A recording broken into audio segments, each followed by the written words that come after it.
In grade 4, I wrote a story called A Beaver Who Lost His Teeth, about a beaver who lost his teeth, so he couldn't cut down trees.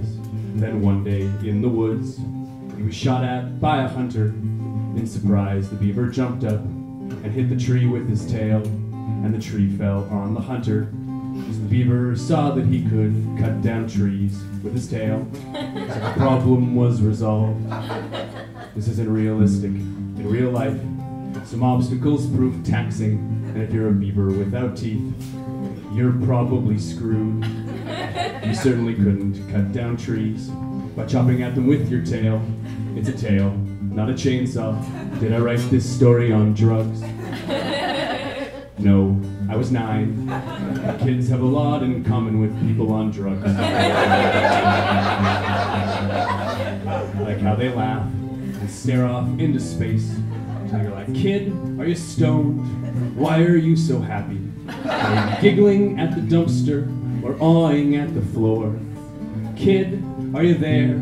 A beaver without teeth is gonna die, gonna die, gonna die. We're all gonna die. It's my happy song. In adolescence, Bertrand Russell would go off to a hillside, watch the sunset, and then think about committing suicide.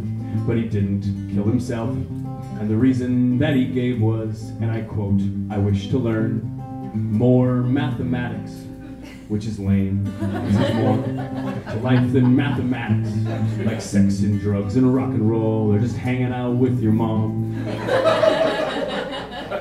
But Bertrand Russell turned out to be someone Nelson Mandela admired and looked up to. Man, how great must you be for a man like Mandela to think that you were greater. If you thought the same of me, I would brag to every girl. So hey, teenager, don't get too excited by your acne or your voice change or the cruelty of your peers. As you deal with enough hormones to take down a small animal, sit back, relax, think of math. We'll see you on the other side.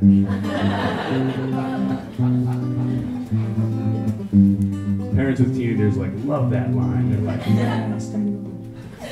When my grandfather died, his funeral was at a church, and the thing about a church is no one goes there anymore.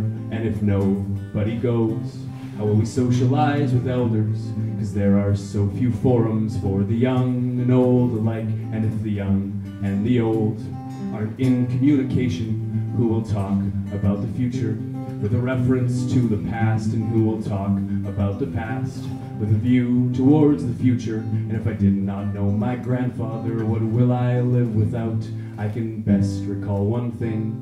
It was the sound he made when we played chess. He'd stare hard at the board, and whenever someone moved, he'd say, It was a sound of paying attention, and attention stems from love. So hey, grandfather, do we have no similarities? I've been passed on by the body, it's been passed on through you. Hey, grandfather, the earth is rushing back for me, and I don't believe in deities, but I wish I could see you on the other side.